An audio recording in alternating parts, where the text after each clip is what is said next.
Why the twin flame cult is so successful. Why the twin flame community is so susceptible to this scam, and why it is the ultimate recipe to create the perfect cult with the most loyal and willing victims. Hello and welcome. My name is Mike, aka Mahadeva, on my other channel, the Thunder Wizard channel.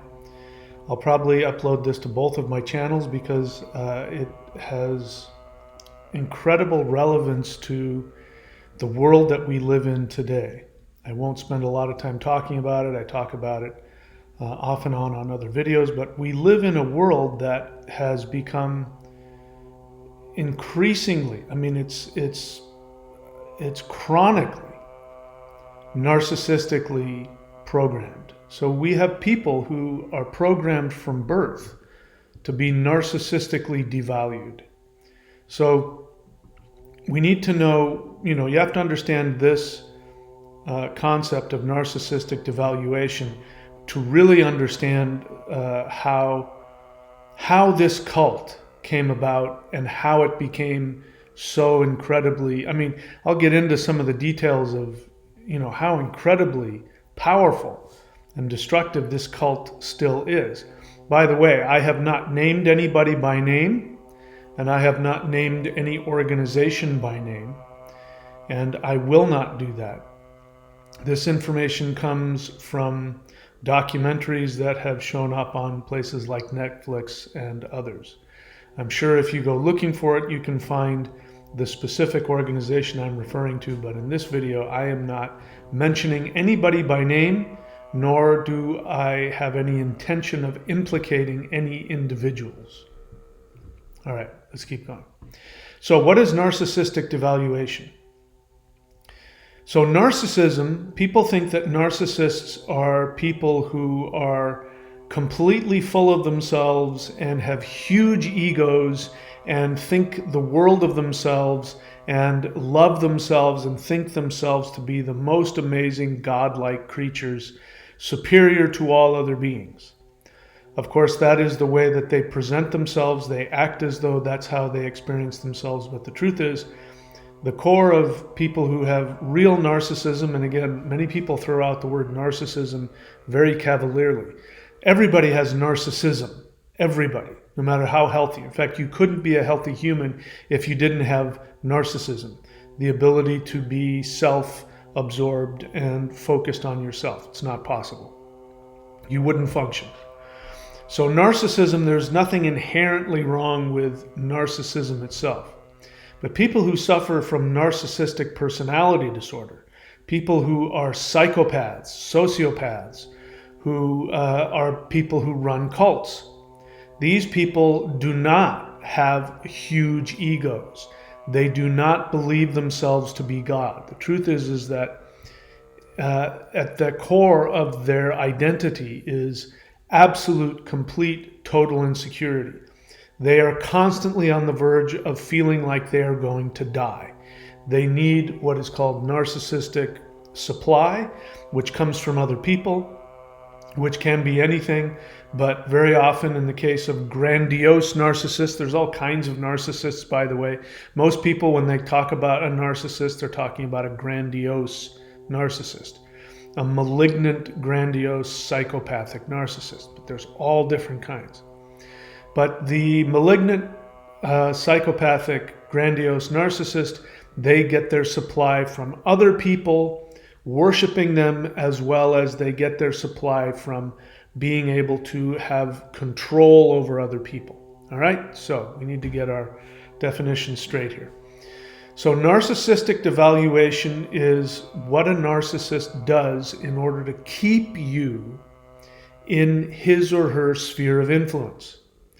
And I'm saying that this has to do with the entire world that we live in. We live in a world that is run by psychopathic narcissists. And in order to function in this world, especially in order to be successful, by successful I mean being, a billionaire. I'm not saying that if you're successful and you have money and you have a nice house and a family, I'm not saying that you're operating in a chronically devalued way.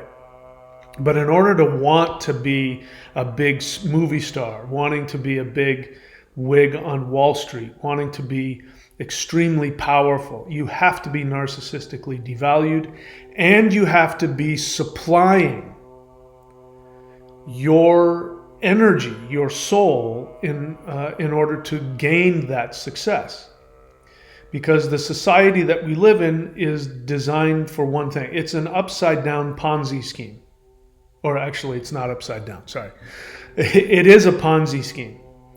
Everything. Even, if you talk to somebody that's self-aware, who's has any understanding of the science of economics, if you talk to economists, you will know that the definition of an economy starts with the belief that resources are limited and not everybody has access to them.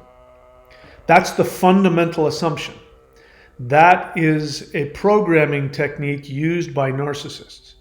We'll see that in this cult. So, narcissistic devaluation is what is happening in our society, and this will play in big with this. So let's go ahead and get started with this. So, that's what we're going to look at later. So why was the twin flame cult so successful? So it started from the assumption of personal devaluation, of narcissistic devaluation. The whole idea of twin flames, the definition of twin flames, starts from a chronically narcissistically devalued position. So if you believe in twin flames, don't get mad at me. Just sit with yourself if you feel defensive, like you want to defend the belief in twin flames. I'm not trying to take away your feelings.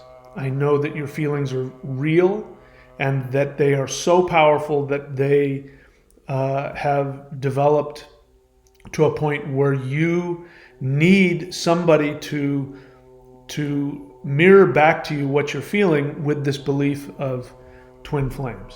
Twin flames, by the way, is a new concept. You can tell by, the bags under my eyes and the gray hair. I've been on this planet for a while. And I can tell you that, 20 years ago or before, there was no such thing as twin flames. It wasn't even a concept anybody ever thought about. People talked about soulmates, but that started from a different assumption. So the assumption of the twin flame already starts from a narcissistically devalued place. Because if you believe in twin flames, if you are a twin flame, then you believe that you came into this incarnation incomplete, that you are only half of a soul, which means you're not a complete person. And so you've already set up a definition where it's impossible for you to feel happy and comfortable in and of yourself. And if you listen to that definition, I'll say it again. If you believe you are a twin flame, you start from the assumption that you are incomplete and incapable of becoming self-fulfilled. That sounds a lot like chronic codependence. Somebody could very easily make that a definition for codependence. I have an evolving definition of codependence, and codependence, now I'm changing that word to narcissistically devalued. Somebody who's operating from narcissistic devaluation programming.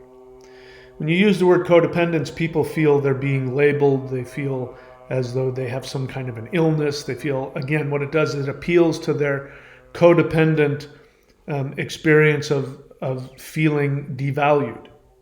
So instead of, I'm going to work towards stop calling people codependents and calling them narcissistically devalued, because that is the truth. You've been victimized. You've been programmed to feel incomplete and imperfect. And the truth is that there is nothing wrong with you.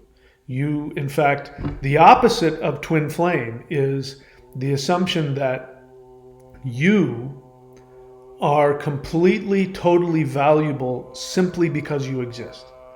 that there is literally nothing you can do to make yourself more lovable than you already are. In fact, you are supremely lovable simply because you exist and are aware and have feelings and experiences. That makes you absolutely the most lovable, the most valuable being in existence by definition. So you can't believe that and at the same time believe that you are a twin flame. Because to believe you are a twin flame means that you believe that you are incomplete and that you cannot achieve happiness until you find the other half of your soul. Now, if that's all that it was, then we would have a very, a magnified soulmate relationship, because soulmates operate from a similar assumption that there's a person out there, there's a soul out there that connects with you, that you've known from previous lifetimes or something like that, or you have a purpose with them, and when you're with them, you feel at home, you feel safe, you feel loved and seen. But that the assumption is that you're a complete soul within yourself, and this person is also a complete soul, and there's some kind of destiny that you share. And so a soulmate relationship are two complete souls coming together, and each person is living out their personal destiny. And it so happens that their personal destiny is entwined with the other person's destiny. But the other person isn't your destiny. The other person isn't the other half of you. Because to believe that means, and again, I'm not attacking you, I'm just spelling out the reality here. If you believe you are a twin flame, it means that you believe in a universe that brings you into manifestation deformed. Because what would happen to somebody physically if they were only born with half a body? We would call that deformed. So we could go on that. Why are people born, deformed? That's a horrible thing, but we know that that's true. But if we have the assumption that that person is just a soul living in a body and this is not their, this is a temporary thing, at least we can find some, and call karma and all that. Whether you choose to believe it, at least we can accept that that's at least an understandable definition that still lends itself to the idea of being a just and loving universe. Because you're not going to be like that forever. You learn whatever lesson in this body, you move on, and then you go back to being a soul and you incarnate in another lifetime if you choose. But if you believe that you live in a universe where at the soul level, your body isn't you, but your soul is you. It is the ultimate definition of you. If you believe in a universe where you are allowed or you are forced to incarnate deformed on a soul level, then you believe in a narcissistically devaluing universe. So if you want to believe that, go ahead, but you're screwed. I mean, if you start from that base assumption that you are not complete, which means your soul is deformed, which means you are not lovable in and of yourself, which means you don't have complete value. You are incomplete and you will not be complete until you reconnect with your other half, your other soul. If you start from that assumption, you're screwed.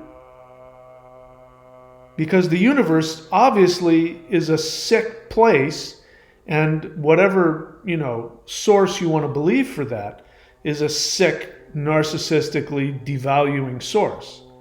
Because at the core of who you are, you're saying that source, God or whatever, wants you to come into this manifestation, which is already difficult, deformed. It means this is, again, let me give you my definition of codependence. Codependence is getting your value, getting your lovability based on what you do or something external to you as opposed to what you are. So I'm saying You have value simply because you exist and you experience yourself. And there's nothing more you can do. You are ultimately lovable. What that means is if people don't love you unconditionally, simply because you exist, it means that they are narcissistically devalued. Now, if you're an abusive person, of course, people will have to separate from you. But if you learn to operate from self-love, people will love you. You will be lovable.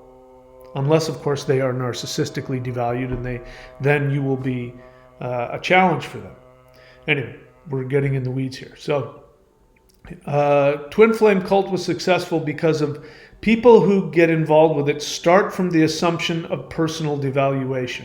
They believe their experience, their emotional experiences, that they are incomplete, that they are not complete humans, that they are not lovable in and of themselves, that they don't deserve unconditional love, that they won't be complete and valuable as a human until they find the other half of their soul. Now, if that wasn't bad enough, it gets worse, because that sets you up for, oh my God, I found my other half. That's the whole idea of a soulmate. The whole idea of a soulmate is that you're feeling not completely fulfilled. You believe that there is a soul out there that is meant for you, that complements you. And when you find that soul, then the two souls come together and they spend their lives together. That's the definition of a soulmate. Soulmates, when they find each other, they spend the rest of their lives together. Well, the twin flame already starts from a narcissistically devalued place, because you're a deformed half of a soul that's been forced to come into this world. Now, it would be, just a more magnified idea of a soulmate if you found your other half, and logic dictates that if your other half is out there, your other half is having the exact same experience as you, sees you and goes, oh my God, I'm now back, we're one soul, we're okay. But that's not what happens. According to twin flame lore, your other half, for some reason that nobody can really explain, your other half won't want you. Not only will your other half not want you, but your other half will be repelled by you. And when the two of you are together, you will be the worst possible thing for each other. You will bring out the worst in each other. So, in other words, it's a way of justifying a destructive, narcissistically devalued relationship, a dysfunctional, codependent, narcissistic relationship.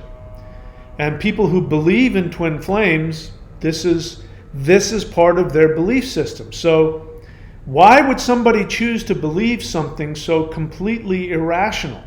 And why would somebody choose to believe something that pretty much guarantees they're going to be miserable? They're never going to be able to connect with their other half, because their other half is going to run away from them or be abusive to them, or both. Get married, have kids with other people. Why would somebody want to choose to believe that? Well, they wouldn't. So then the question is, why do they?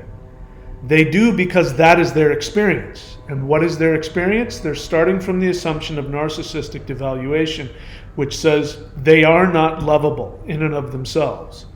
So when you find a relationship where somebody is abusive to you, won't give you true intimacy, and or will reject you, then you get to live out that prophecy of not being lovable, not being unconditionally valuable, not being lovable simply because you exist. So what we're talking about here is the belief in twin flames is nothing more than a human being playing out their internal narcissistic devaluation of themselves. Another word for codependence. So now, what ends up happening? So why twin flame cult was so successful started from the assumption of personal devaluation, spiritualized the victim's narcissism. So what ends up happening in twin flame relationships? Again, I'm just going by the lore, going by the mythology online. And the cult didn't create this. I mean, this was the perfect cult, I have to say. You know, I would, sometimes I wish, I wish I could live with myself if I could create a cult. I couldn't, I wouldn't be able to do it. I couldn't tolerate the thought. But if you wanted to start a cult, this is the perfect one. And I won't get into it, but this is how you know the guy who started this cult is a narcissist. Because narcissists always overreach and they always destroy. There is no cult member out there that doesn't destroy themselves. If you go all the way back to Jim Jones in the 1970s, we'll talk about that because it's hugely different. He ended up killing himself and everybody else because a narcissist is self-destructive. And so they always destroy it. But if they were smart, if you wanted to have the perfect cult that you could keep going for the rest of your life, which a lot of religions do, then if he stopped part way and didn't keep going and doing all the really crazy stuff he did, or is apparently still doing, he'd have the perfect cult. Because the twin flame scenario is already set up for a lifetime of cult following, because the twin flame believer is already set up to believe that they do not deserve love, that they are deformed, which again makes them unlovable, and they will never achieve satisfaction.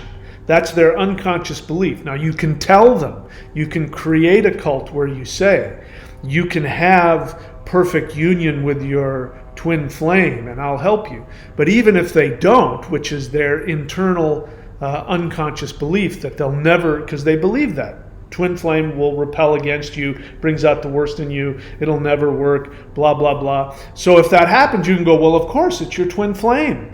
Keep going, keep giving us money, keep worshiping me. You could keep people forever, for the rest of their lives, if they weren't so narcissistic and if they didn't overreach. But because he overreached, his cult is falling apart on him. Again, it's the perfect cult because the believers in twin flames are the perfect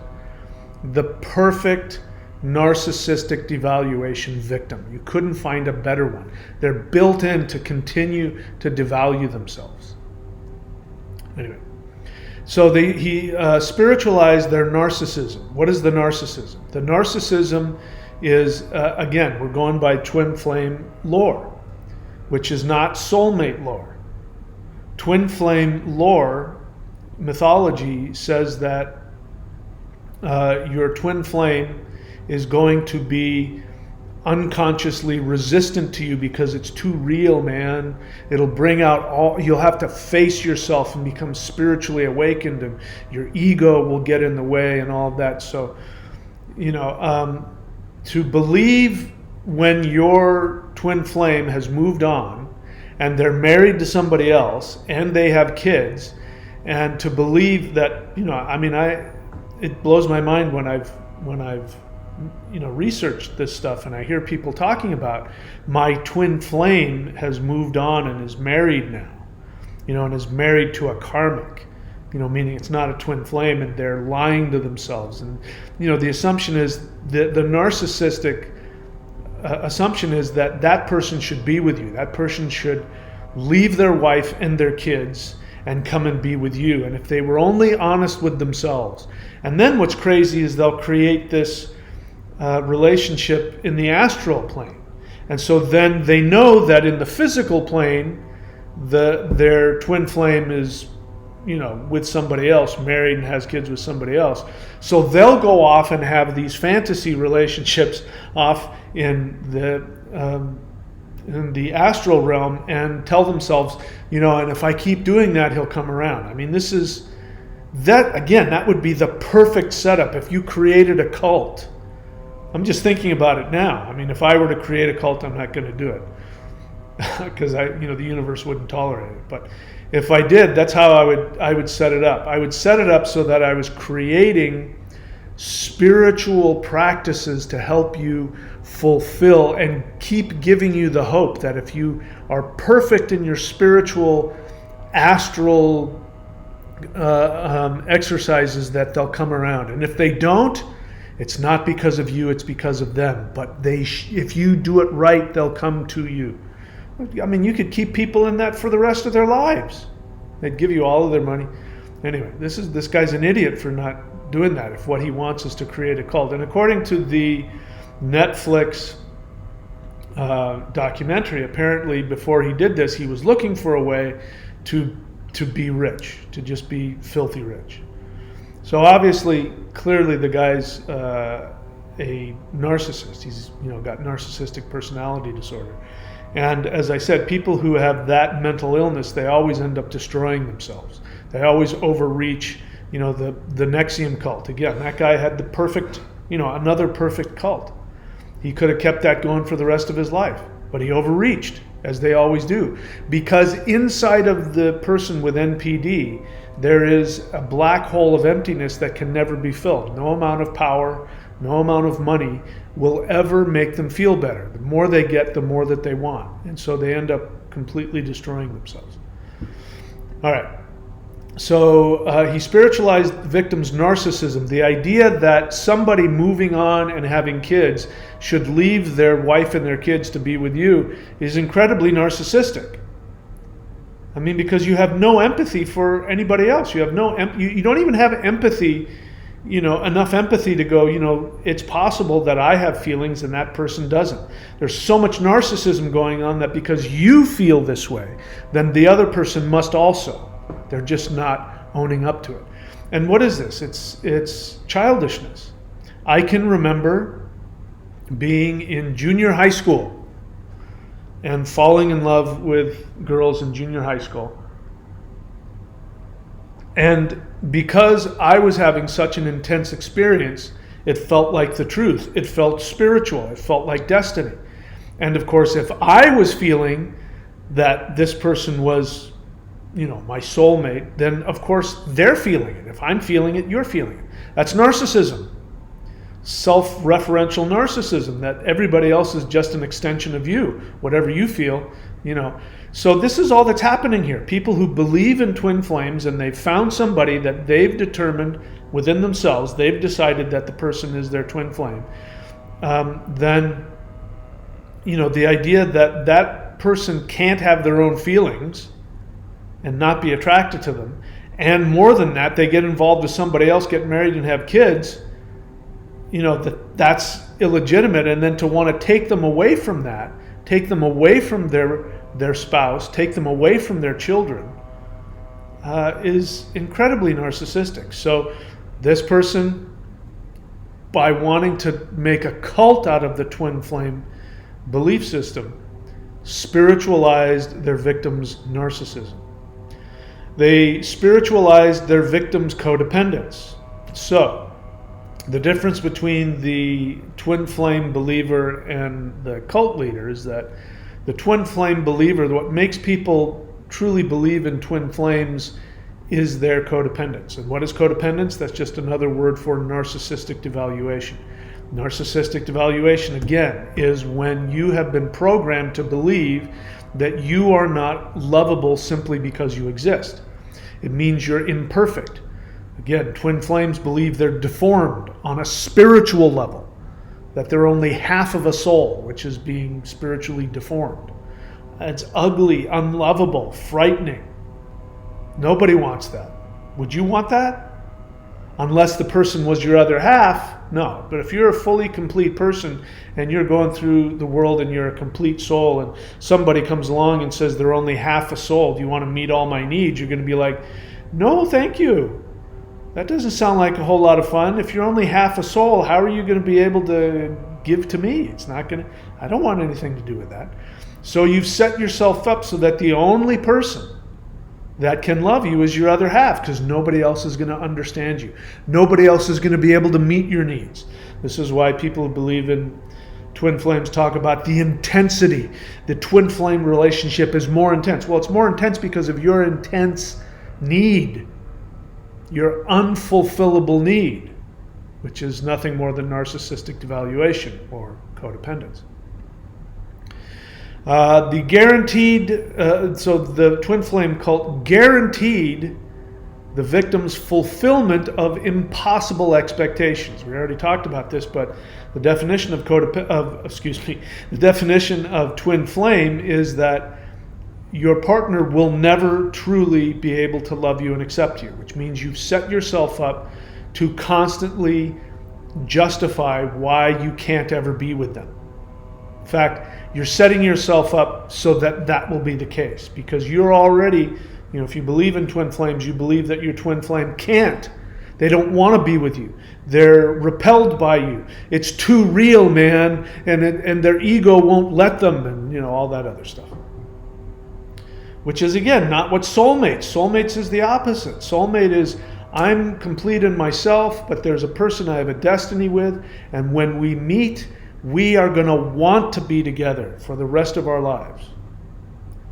So again, why would somebody believe in something different? Because they've got an unconscious narcissistic programming that tells them you're never going to be loved, you're never good enough, just accept it. That's what's behind that. My twin flame is running from me. The divine masculine is running, or the divine feminine is running away. All right. So they guarantee the fulfillment of impossible expectations. So the one thing this cult does that the twin flame belief system doesn't is, and this again creates the perfect cult master. Perfect cult master comes along and says, so here's the twin flame scenario. You're deformed. You're never going to be loved. In fact, when you do find your twin flame, you won't be able to stay with them because they won't want to be with you because of their ego. And that's just the way it is. But then they go, but I know how to fix that. So what does that do? It creates an obsession on the part of the victim.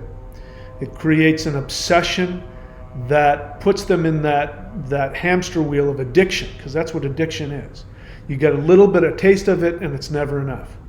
So if somebody says to you, which this guy apparently said according to Netflix, I'm not saying that because I haven't interacted with the guy, but according to the videos on Netflix, he says that I know how to have this union, this spiritual union. If you follow all of our courses and you do everything we tell you to do, we guarantee you union, which is not part of the twin flame belief. So that's, again, perfect setup for a cult and a perfect setup for the addict, because people in cults are addicts. They're devalued, don't get me wrong. They are victims of abuse, but we're going to find out later that unlike cults in the past, this cult, the only way you could be in this cult is if you sought it out, which to me I find really interesting. And again, it shows this is a more perfect cult. We're going back to Jim Jones. Jim Jones, you've heard the phrase drinking the Kool-Aid, in case you don't know where that came from. Jim Jones had taken all of his people to South America, in Guyana, it was a French Guyana, and they had this compound where they lived, and he had armed guards surrounding the place, and he had armed guards pointing guns at the people when he decided that they were going to drink Kool-Aid laced with poison and they were going to kill themselves. And if you didn't pick that up, there was somebody with a gun that was going to blow your brains out. So you can look at that and go, yeah, they're victims. They're part of a cult. They couldn't get out. They had a gun to them. They didn't have any money. They couldn't eat, right? Without the cult, you literally couldn't survive because you were being held hostage. This cult was 100% online. I think they only met in person, a handful of times. So that to me is amazing, because again, I grew up in the 70s where cults were, once you get into the cult, you are there and you're held there by force. Same thing with, what is the Tom Cruise cult, right? Same thing. People are held there eventually against their will, and you have to give up everything. But this wasn't the case. These were people who had homes. Oftentimes they, could have just simply not gone online. Nobody was forcing them to do anything. So they chose to be there. Again, that's why it's the perfect cult, because people who believe in twin flames are extremely motivated to keep this belief system going. I've never seen anything like it, if I'm being honest. So the guaranteed fulfillments of impossible expectations, they conflated wealth with romantic fulfillment. That was another brilliant thing. Now, of course, if he's online and he's using the cult to fulfill his financial ambitions, then of course he has to set it up like Nexium did, where you become, you pay for courses and then you become a paid coach. And so your entire life, then in order to survive, you have to have your coaching system work for you. I mean, I know that. I work for myself, and if I don't go online and if I don't teach, if I don't offer courses, I can't eat. YouTube, I'm lucky if I get $100 a month from YouTube advertisements. People ask me, how much money do you make from YouTube? I mean, nothing. The people who make money from YouTube, I'm not one of those people. I have to create my own courses and do all that. So I understand if he's got this online cult. I can understand his mindset of how he created this multi-level marketing thing, and he conflated wealth with spiritual and romantic fulfillment. So their need is they believe, it's not really the case, but they believe that they're in that cult because it's going to guarantee them love, spiritual and romantic fulfillment. So he conflated money with that, put them in a position where they had to follow all the courses and then become a coach, and then their only money then comes from the fact that they're in this cult. So being in the cult and being able to pay your bills becomes the same thing, as well as fulfilling your desire to be loved. So he's got everything, all of the basic human needs. It's brilliant because, again, there's nobody putting a gun to your head. You're doing it from home. You're choosing to get online. And when you hear from the family of the victims, they say that, people they'd come home from wherever, work or school or whatever, and then they'd go into the basement and spend all the time online, with this cult. So again, I find that brilliant to be able to pull that off. But again, he overreached. All right, let's keep going. So conflated wealth with romantic fulfillment, capitalized on isolation of internet age. I already just talked about that. Made victims financially dependent on proselytization of cult. I talked about that. Replaced victims' narcissistic intentions with Stockholm syndrome. So in order for a cult to be successful, it eventually has to end up like that. So this is where it becomes just narcissistically abusive. So this is the narcissist relationship. To get involved with a narcissist, what ends up happening is the narcissist must see in you narcissistic devaluation wounds. So they see in you a wound where you feel you are unlovable and that you don't have value because you exist, that your value and your lovability is based on something you do or something external about you, like your looks or your wealth.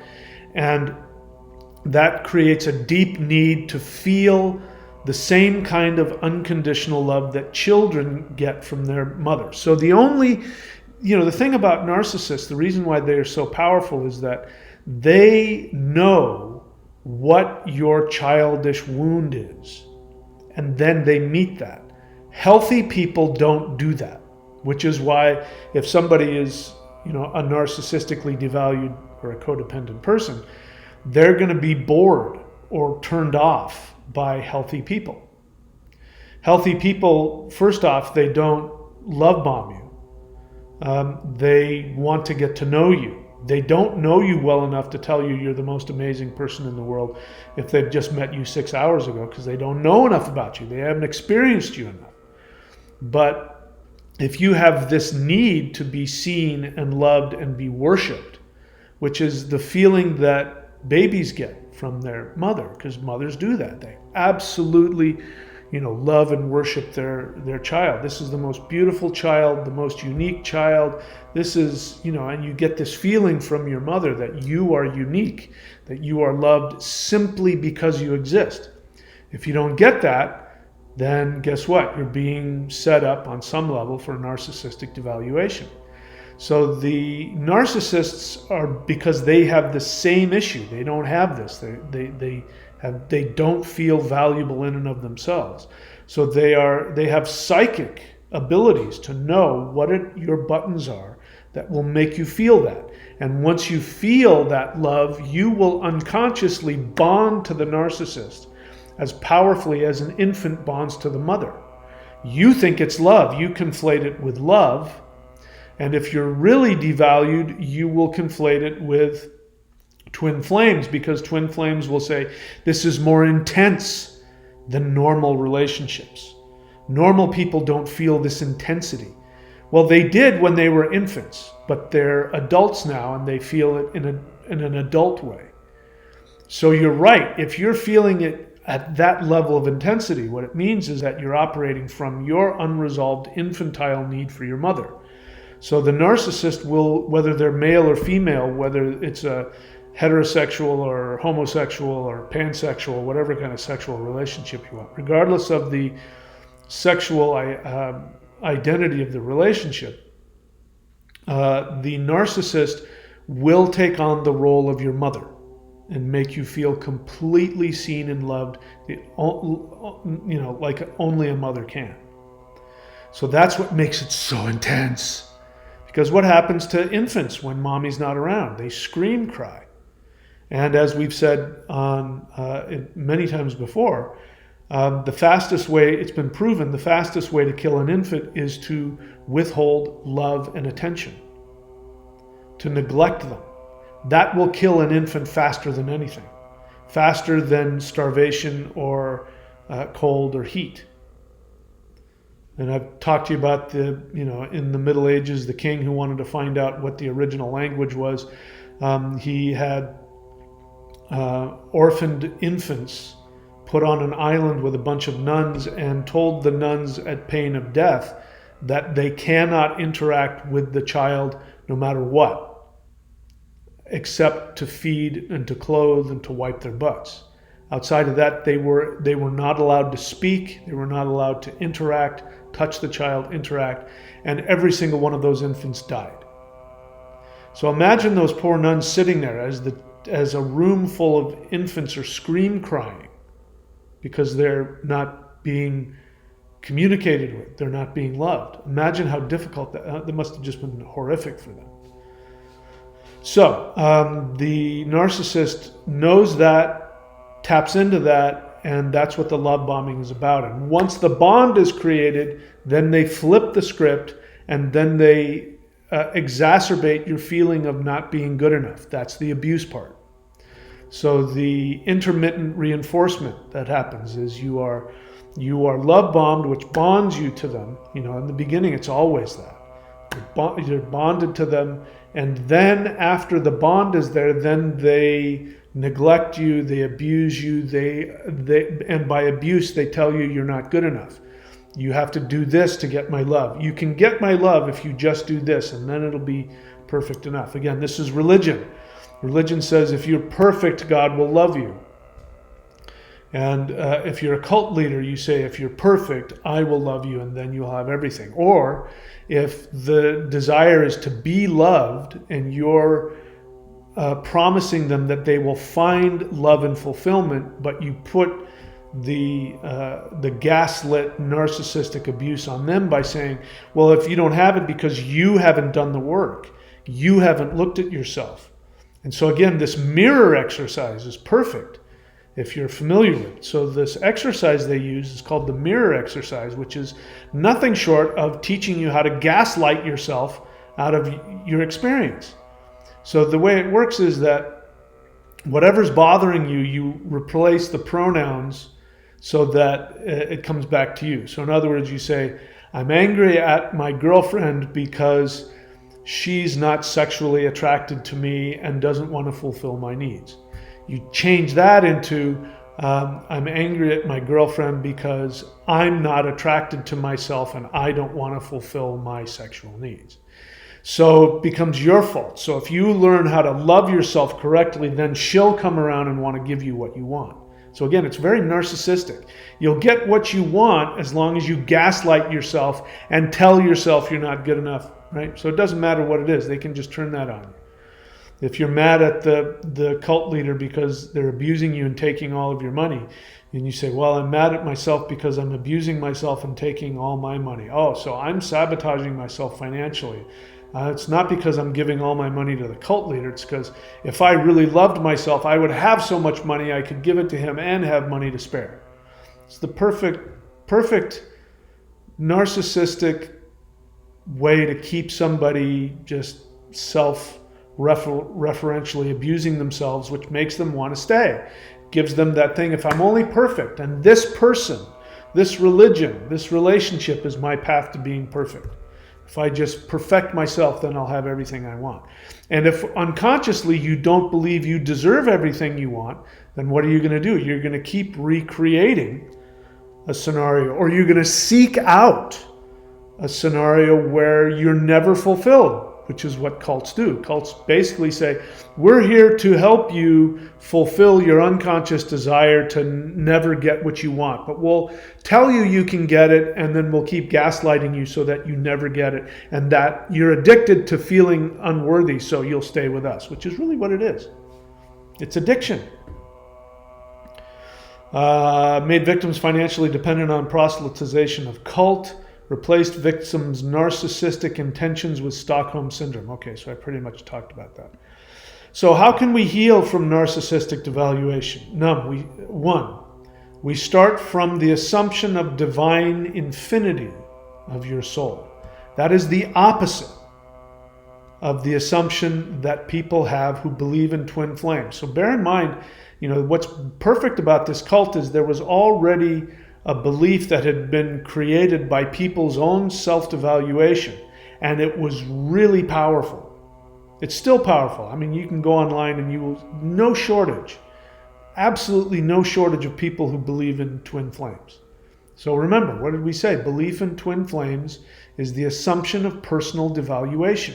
You can't believe that you are a twin flame, meaning you're only half of a soul, if you don't start from the assumption that you aren't complete and that you don't have the ability to be loved in and of yourself. It's the beginning of the belief. You already start from the belief. So just to believe in twin flames means that you don't believe you're valuable. So the opposite of that is to start from the assumption of divine infinity of your soul, which is that you are infinitely lovable and valuable simply because you exist. And if you're able to operate from that, you will be able to find love. You will not need another person. You can still want another person, but you won't need another person. If another person comes along, they can be a beautiful part of you can love them, be madly in love with them. You can be bonded to them. But you will still know that you are the source of your own love and your own fulfillment. That other person will love you. Like I've had a soulmate relationship. I've had twin flame relationships, which is why I know what it feels like. And I can tell you from hindsight that they're just very dysfunctional, narcissistically devalued or codependent relationships. That's how I know the difference. I've had a soulmate relationship. Sadly, she passed away. But I know what it's like to be with somebody who loves you just because of who you are and gets off on the idea of you doing things that make you happy. The narcissist doesn't do that. The narcissist gets value off of you doing what they want. But somebody who really loves you gets off on the idea of you doing what you want. Doesn't mean they don't have needs, but they will be unhappy if you're not seeking out your own happiness. So this is a true, loving relationship. You have love for yourself, which means that you seek out your own personal and spiritual fulfillment. And that is a turn on to your partner. You know you're in a bad relationship when going after what you want makes the other person feel unloved and unwanted. And they want you to spend more time on them. That's a bad sign. You're spending all this time on yourself and not enough with me. Now, I'm not talking about people who are being neglected. That's different. I know what it's like. I was married to a woman. We were not, it wasn't a healthy relationship. Every time that I would start to become successful in my own business, she would shut it down. She would say, "You're not spending enough time with me." I'm like, "What are you talking about? I only do this 2-3 nights a week." "Well, you should be spending all your time with me." Well, I can't do that and work a business. So, so that was obvious. I mean, I had that experience where somebody who was actually threatened when you were fulfilling your own needs, fulfilling your own self, becoming your own person. Anyway, so you start from the assumption of divine infinity of your soul. You assume your inherent completeness and unconditional value. You take personal responsibility to fulfill your soul desire. So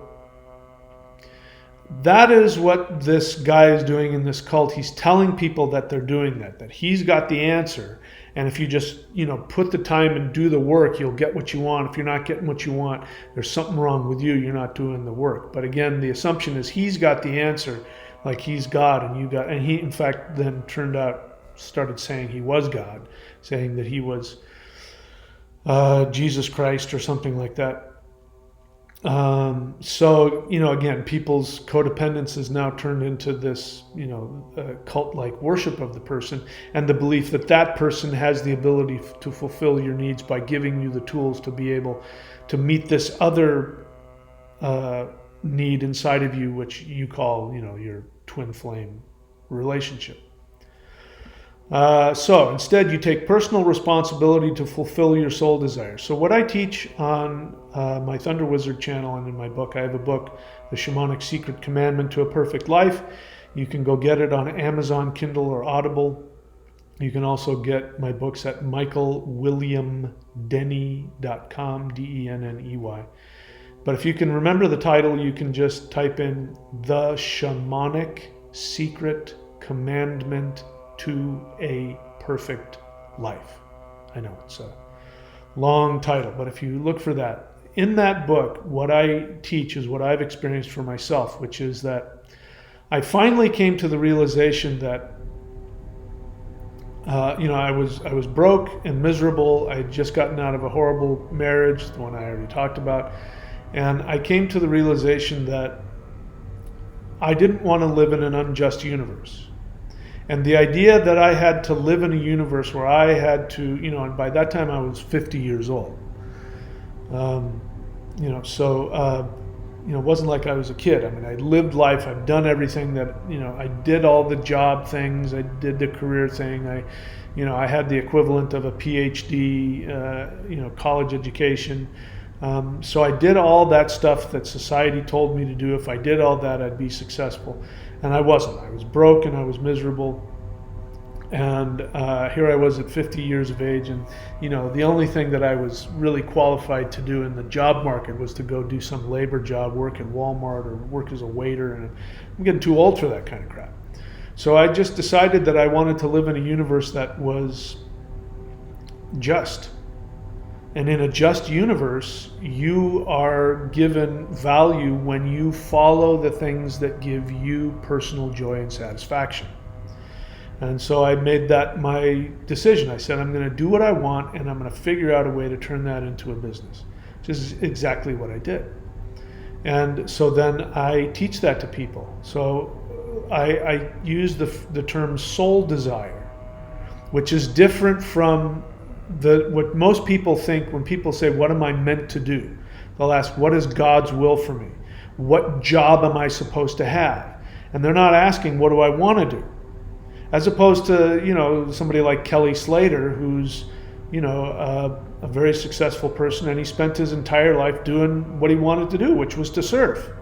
Now, normally, surfing is something you do if you're a loser and you don't have a job and you live out of the back of a van and live at the beach, which is, by the way, not a bad way to live if you're, able to eat and live your dream. I've thought about living like that. I almost did live like that, and I would have done that.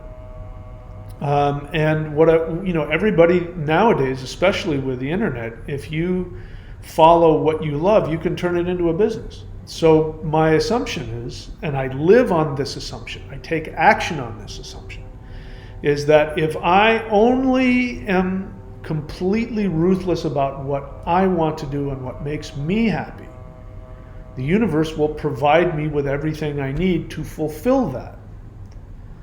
And that to me is a just universe. A universe that forces you to live in a way where you're devaluing yourself and throwing yourself away in order to make some other company money, and they give you just enough money to survive. To me, that's very devaluing.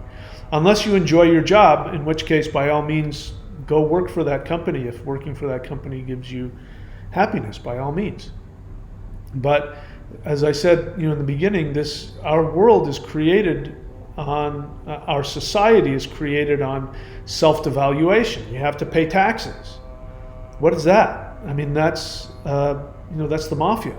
It's mafia saying, coming to the shop owner and saying, we're gonna, you give us, give us 10%, 20% of whatever you make. Why? You're not doing anything. Oh, yes, we are. We're not burning your store up. We're giving you protection money. I mean, you're giving us protection money. That's what paying taxes is. You don't pay taxes, what happens? You go to jail. Social security numbers. Social security number is nothing more than a slave tattoo. You might as well tattoo it on yourself because it's a slave number. I could go on and on and on, but we live in a society that devalues you, and people are programmed from childhood to be devalued, to believe that their value comes in doing things for other people. Look at Michael Jackson, the most successful, most popular celebrity in history. And how did he die? He died addicted to the most addictive drug available. In fact, he had to have a prescription and had to have a doctor infuse it in him. He hated himself so much. I could go on and on, getting your value from something outside of yourself. So anyway, I'm getting off in the weeds again. So you take personal responsibility to fulfill your soul desire. You take action on the assumption of unconditional value, of your unconditional value. You start from that. The universe will not delete somebody who has unconditional value. The moment you start to believe that your value comes from somewhere else, you cut yourself off from the universe and you end up deleting yourself as a result. So if you want to not be deleted by the universe, the way to do that is to become convinced of your own inherent unconditional value and then take action to give yourself the things that give you the greatest joy. And if you take actions towards that, you are telling the universe, I love myself, you're required to take care of me. If you take action based on the narcissistic devaluation or, the mafia, influence on you, you're being intimidated, you have to have a job to be successful. You have to work for the widget company. You have to work for the corporation. You have to have value to society. Nobody's going to love you if you're not rich, if you're not famous, if you're not all those things. And listen to all the people who are coming out of college right now and realizing that their college degrees mean nothing. They're now in debt for the rest of their life to these universities, and nobody in the job market wants to hire them because they don't have any experience. And they say, I just got out of college, I have 2 degrees, and nobody will hire me, and the only thing I can do is work as a waitress somewhere. They're flipping out. Well, I could have told you that. There was a time when if you had a degree, it meant something. But even then, I would say, focus on what makes you happy. Every successful business person, every successful entrepreneur started doing something and introduced something that had never been seen before. The car. Somebody decided, Ford decided to mass produce cars. Bill Gates. Apple computers. Really successful things started from people who decided, and we could go on and on and on. So, the idea that you have an idea that nobody's doing, the conventional belief is don't do that, do what you're told, and then we'll love you and you'll be a functioning part of society. So instead, I'm saying do the opposite. Focus on what gives you joy and live off of that. And that's the same thing in relationships. You want to have a healthy relationship where somebody loves you for who you are, you have to first love yourself for who you are. And I can tell you that's not going to come by doing the mirror exercise. That's just an exercise in narcissistic devaluation. They're just training you to be narcissistically devalued. So the cult leader can just turn it on you and gaslight you. Because that's all you're doing is gaslighting yourself. Anyway, I'm in the weeds again. So take action on assumption of your unconditional value. Constantly assess your true desires and imagine your perfect world. So if you want to get spiritual now, the idea from quantum physics is that the physical universe is created literally off of how your mind perceives and chooses to perceive reality. Now, the latest thing is that the brain is not a computer, but the brain is actually a quantum computer, where within the brain, what ends up happening is that quantum waves, again, reality is that there is no objective reality. There are only quantum possibilities that are, infinite numbers of quantum realities that are potential. And what happens is these quantum waves, which are potential infinite realities, they go through your brain. This is according to science. I'm not telling, this isn't religion, this is quantum physics talking now, and medicine talking now. That these quantum waves go through your brain, and your brain collapses one of these quantum waves into a fixed reality, because it's designed to give you the ability to only be able to perceive one physical reality at a time. So your brain collapses all of the infinite possibilities into one. That's what people mean when they say, what you focus on is what you create. Now, in my experience, there's a time lag. So when you're off in the astral in meditation and you're experiencing your perfect desire and focusing on that then goes to be created, and then your brain will collapse that into a reality that you will later walk into. And you'll think that you're walking into time or that God gave it to you. This is what prayer really was originally. Prayer was focusing on what you truly wanted in the astral, and then your brain collapsing it into a reality, and then you say, oh, God answered my prayer. That's why it doesn't work if you don't believe. That's why, according to the Christians, Jesus said, if you have the faith of mustard seed and you say to this mountain, move from this place to this place, it will obey you. Meaning that you will create a reality based on your perception of what you truly desire. That's the caveat. If you're not focused on what you truly desire, then it's very hit and miss.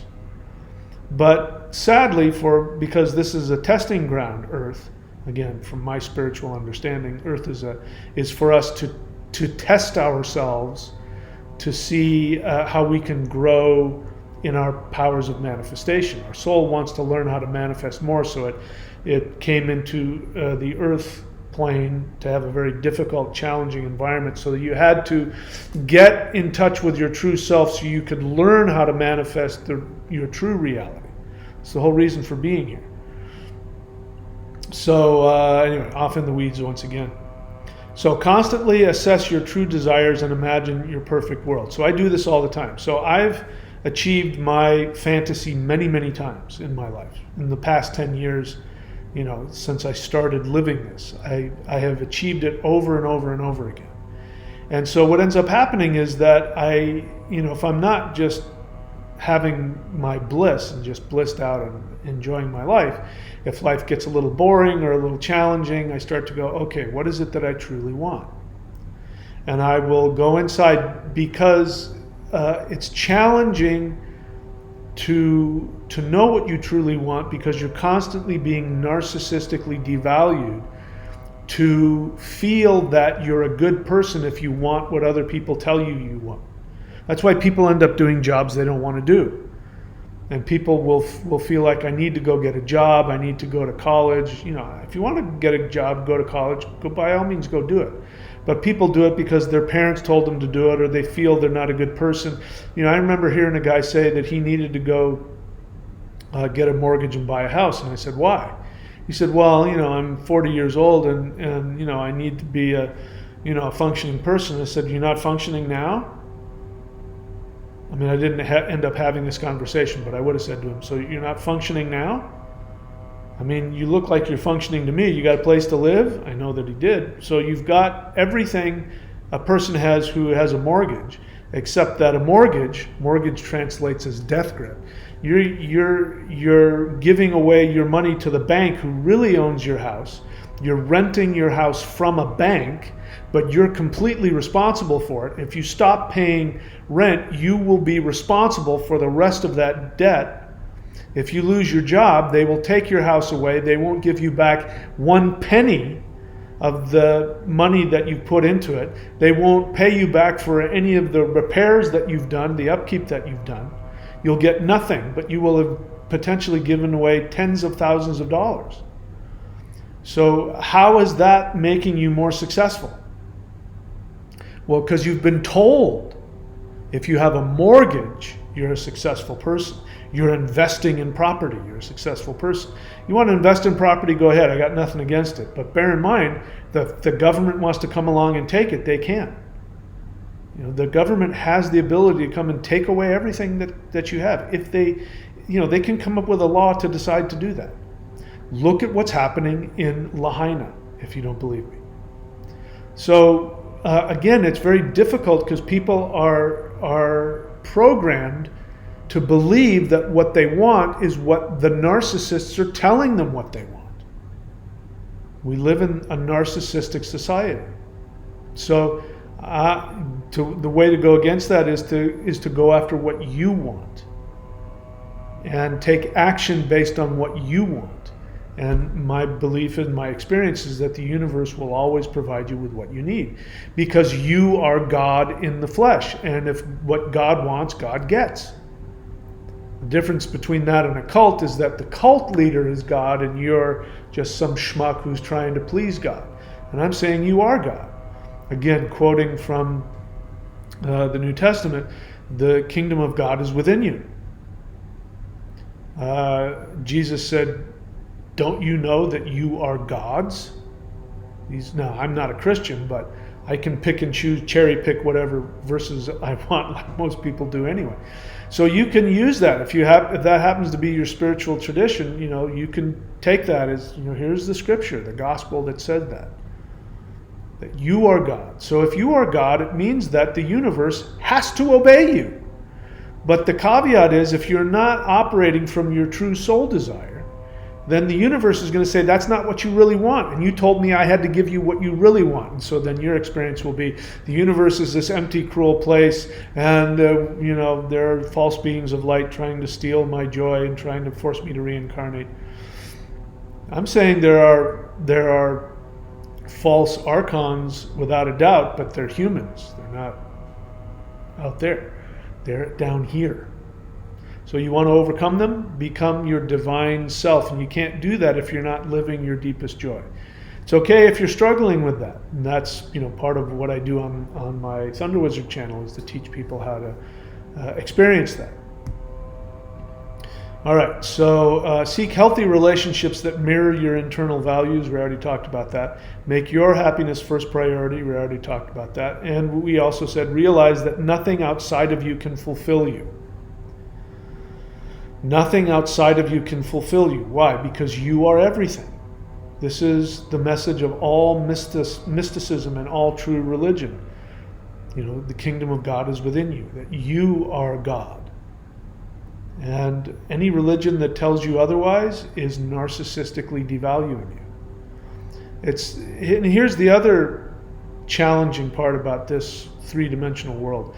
It's easier to live in the ego because this third-dimensional vibration is actually, the quantum, your brain collapses a reality that is based on narcissistic devaluation, which is ego. Here's the strange thing. People who are focused on their ego are narcissistically devalued. People who are self-fulfilled don't have anything to prove, and they're not focused on their ego. So this can be challenging because you think you're going after what you want. What you're really doing is going after your ego. But if you truly go after what you want, you will be going after your soul, and your soul doesn't need to have an ego because your soul is God. This is why the biblical Jehovah is not God, because he demands that you obey him. And if you don't obey him, he punishes you eternally. That's what humans do. That's what narcissists do. The real source, which is you, if you're able to connect to the true source of this universe, you will find that you will see yourself, and that this being, if you want to call it God, has no need to impose anything on you. You'll go and experience the true God, and you'll say to that God, "What do you want me to do?" And that God will say, "I don't know. What do you want to do?